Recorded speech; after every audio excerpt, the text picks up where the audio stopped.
नमस्कार दोस्तों, कैसे हैं आप सभी लोग। स्वागत है आपका मेरे यूट्यूब चैनल पीक परफॉर्मर्स में। तो देखिए दोस्तों, टीजीटी पीजीटी एग्ज़ाम की डेट फिर से चेंज हो गई है। अब जुलाई में 20-21 तारीख को होना है। और आज हम पढ़ने जा रहे हैं हिस्ट्री। और हिस्ट्री में क्वेश्चन नंबर 1 है हमारी स्क्रीन पर। निम्नलिखित में से कौन वैदिक देवता नहीं है। ऑप्शन है विष्णु, कृष्ण, इंद्र और ब्रह्मा। तो देखिए दोस्तों,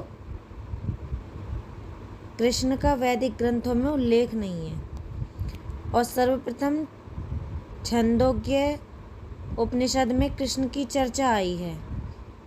विष्णु, इंद्र और ब्रह्मा आदि वैदिक देवता माने जाते हैं और ये वैदिक देवता हैं, लेकिन कृष्ण जी का उल्लेख वैदिक ग्रंथों में नहीं है। तो इसका राइट आंसर होगा Krishna, second option. Next question है हमारी स्क्रीन पर। क्वेश्चन नंबर 2 उपनिषदों की विषय वस्तु है। ऑप्शन दर्शन, कर्मकांड, भक्ति, उपरोक्त सभी। तो इसका राइट आंसर है दर्शन। देखिए दोस्तों, उपनिषद की विषय वस्तु जो है वो दर्शन है। गुरु के समीप बैठकर ज्ञान दर्शन की जिज्ञासा शांत करना।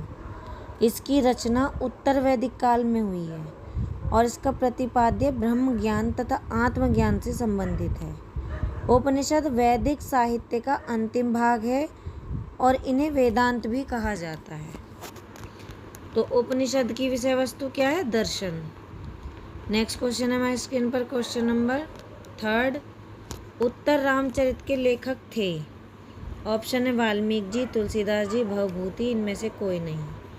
तो देखिए, रामायण के रचयिता वाल्मीकि जी हैं, रामचरितमानस के रचयिता तुलसीदास जी हैं, लेकिन उत्तर रामचरित में इसके लेखक भवभूति जी हैं, जो कन्नौज के शासक यशोवर्मा के राजसभा को भी सुशोभित करते थे। और इनकी कृतियों में उत्तर रामचरित सर्वश्रेष्ठ नाट्य कृति है। मालती माधव एवं महावीर चरित इनकी अन्य महत्वपूर्ण कृतियां हैं। तो इसका राइट आंसर है भवभूति। नेक्स्ट क्वेश्चन है हमारी स्क्रीन पर। क्वेश्चन नंबर 4 भागवत धर्म के संस्थापक हैं। ऑप्शन राम, कृष्ण, शंकराचार्य, वेद व्यास। तो इसका राइट आंसर है कृष्ण। भागवत धर्म के संस्थापक कौन है? कृष्ण है। भागवत धर्म के विषय में प्रारंभिक जानकारी उपनिषदों से मिलती है और इस धर्म के प्रवर्तक कृष्ण थे, जो वृष्णि कबीले के थे और जिनका निवास स्थान मथुरा था। कृष्ण का उल्लेख सर्वप्रथम छांदोग्य उपनिषद में देव की पुत्र और अंगिरस के शिष्य के रूप में हुआ है।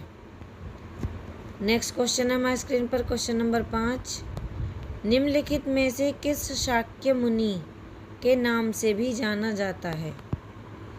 निम्नलिखित में से किसे शाक्य मुनि के नाम से भी जाना जाता है? तो ऑप्शन है महावीर स्वामी, शंकराचार्य, गौतम बुद्ध, इनमें से कोई नहीं। तो इसका राइट आंसर है गौतम बुद्ध।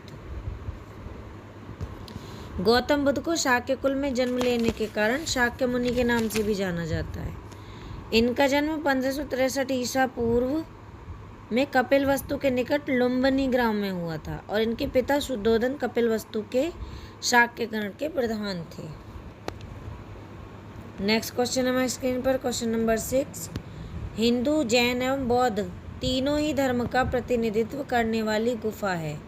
ऑप्शन है नासिक, पीतलखेरा, अजंता, एलोरा। तो इसका राइट आंसर है एलोरा। एलोरा हिंदू, जैन एवं बौद्ध तीनों धर्मों का प्रतिनिधित्व करने वाली गुफा है और जो महाराष्ट्र के औरंगाबाद जिले में स्थित है। यहाँ पहाड़ों को काटकर अनेक गुफाएं निर्मित की गई हैं, जो बौद्ध, जैन एवं हिंदू धर्मों से संबंधित हैं। नेक्स्ट क्वेश्चन है हमारी स्क्रीन पर। क्वेश्चन नंबर 7 बौद्ध धर्म के अंतर्गत माध्यमिक दर्शन के प्रतिपादक थे। ऑप्शन नागार्जुन, अश्वघोष, उपगुप्त और धर्मकीर्ति। तो इसका राइट आंसर है नागार्जुन। माध्यमिक दर्शन के प्रतिपादक नागार्जुन थे और इनकी प्रसिद्ध कृति थी माध्यमिक कारिका। इसे सापेक्षवाद के नाम से भी जाना जाता है। इसका मूल सिद्धांत है कि प्रत्येक वस्तु किसी न किसी कारण से उत्पन्न हुई है और प्रत्यय समुत्पाद को ही नागार्जुन ने शून्यता कहा है। नागार्जुन को भारत का आइंस्टीन भी कहा जाता है। यदि क्वेश्चन आ जाता है कि भारत का आइंस्टीन किसे कहा जाता है तो नागार्जुन को कहा जाता है। नेक्स्ट क्वेश्चन है हमारी स्क्रीन पर, क्वेश्चन नंबर 8। मौर्य वंश के ठीक बाद किस वंश ने शासन किया? ऑप्शन है गुप्त वंश, कुषाण वंश, सातवाहन वंश और शुंग वंश। तो इसका राइट आंसर है शुंग वंश। मौर्य के ठीक बाद शुंग वंश ने शासन किया।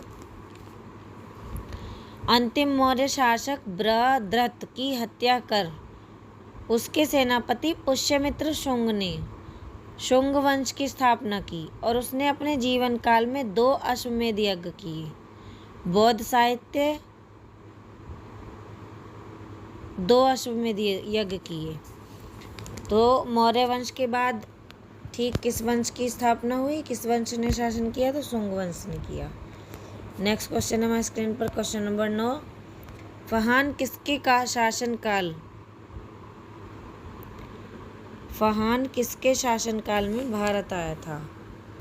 ऑप्शन है चंद्रगुप्त मौर्य, चंद्रगुप्त प्रथम, चंद्रगुप्त द्वितीय, समुद्रगुप्त। तो इसका राइट आंसर है चंद्रगुप्त द्वितीय। फहान चंद्रगुप्त द्वितीय के शासनकाल में आया था। चीनी यात्री फयान गुप्त वंशीय सम्राट चंद्रगुप्त द्वितीय के शासनकाल में भारत आया था। उसका समय 399 से 1414 ईस्वी था और उसने अपने यात्रा विवरण में तत्कालीन स्थिति का सम्यक चित्रण भी किया है और उसने मध्य देश के ब्राह्मणों की प्रशंसा की है। नेक्स्ट क्वेश्चन है हमारी स्क्रीन पर, क्वेश्चन नंबर 10। Question number 10।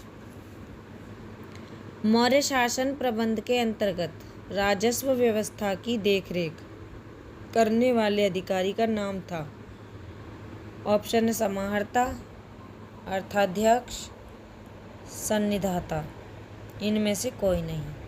तो इसका राइट आंसर है समाहर्ता। ये मैं आपको पहले भी बता चुकी हूँ कि मौर्य शासन के प्रबंध के लिए प्रमुख अधिकारी बंटे हुए थे, जैसे कि पुरोहित। पुरोहित का क्या काम था? वो धर्म एवं दान विभाग का प्रधान होता था। द्वारिक राजकीय द्वार पर रक्षक होता था। अंतर्वेदिक यह अंतपुर का अध्यक्ष होता था। समाहर्ता आय का संग्रहकर्ता होता था, जो राजस्व व्यवस्था के अधिकारी की देखरेख करने वाला अधिकारी होता था। सानिध्याता राज्य कोष का अध्यक्ष होता था। प्रशासता राजकीय कागजातों को तथा राजकीय आज्ञाओं को लिपिबद्ध करता था। और पौर होता था नगर का कोतवाल। और अंतपाल सीमावर्ती दुर्गों का रक्षक होता था।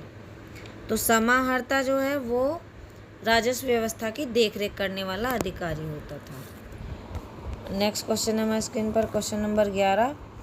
अजंता के प्राचीनतम चित्र का काल है। अजंता की प्राचीनतम चित्र का काल है, ये कल नहीं है, ये काल है। काल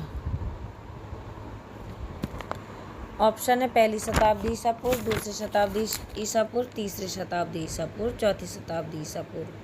तो इसका राइट आंसर है दूसरी शताब्दी ईसा पूर्व। अजंता की गुफाएं औरंगाबाद महाराष्ट्र में हैं और यहाँ 29 गुफाएं हैं जिनकी दीवारों पर चित्रकारी मिलती है। गुफा संख्या 9 और 10 के चित्रों को प्राचीनतम माना जाता है। इसका काल दूसरी शताब्दी ईसा पूर्व है। नेक्स्ट क्वेश्चन है हमारे स्क्रीन पर, क्वेश्चन नंबर 12। निम्न में से सत्य कथन को चुनिए।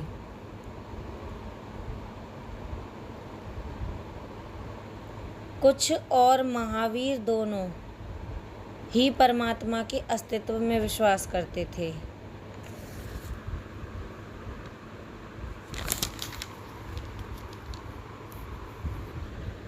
बुद्ध और महावीर दोनों ही आत्मा के अस्तित्व में विश्वास करते थे। बुद्ध और महावीर दोनों ही पूजा अर्चना के पक्षधर हैं।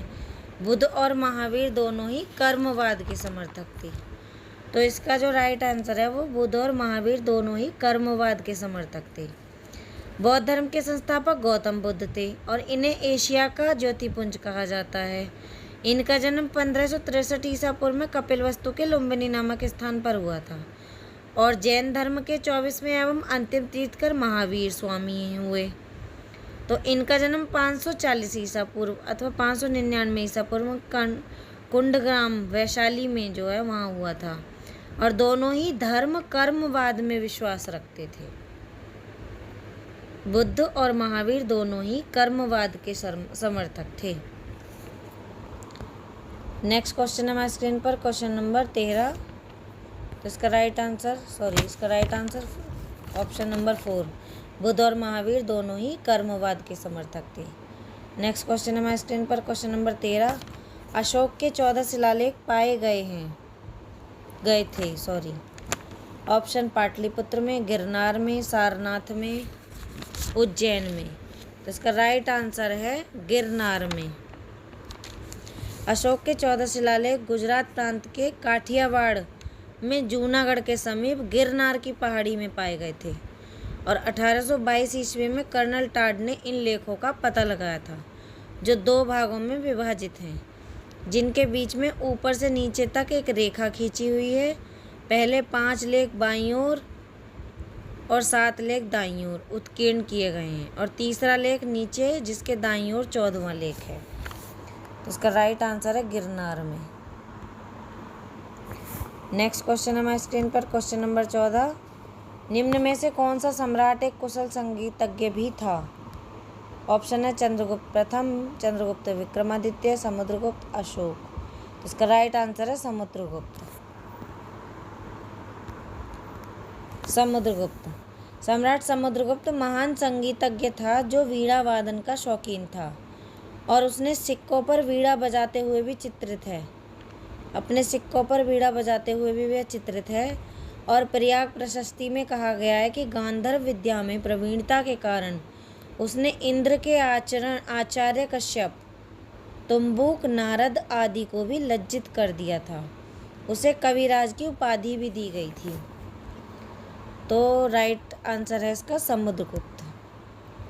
नेक्स्ट क्वेश्चन है हमारे स्क्रीन पर, क्वेश्चन नंबर 15। निम्नलिखित राजवंश को सही कालक्रम में सजाइए।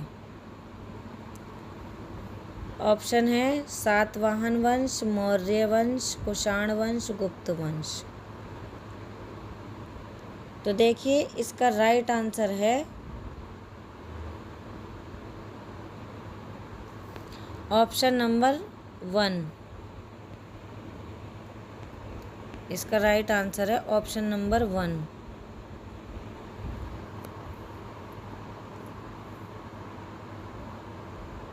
पहला है मौर्य वंश, दूसरा है कुषाण वंश, तीसरा है सातवाहन वंश और चौथा है गुप्त वंश। इनका सही क्रम है पहला मौर्य वंश,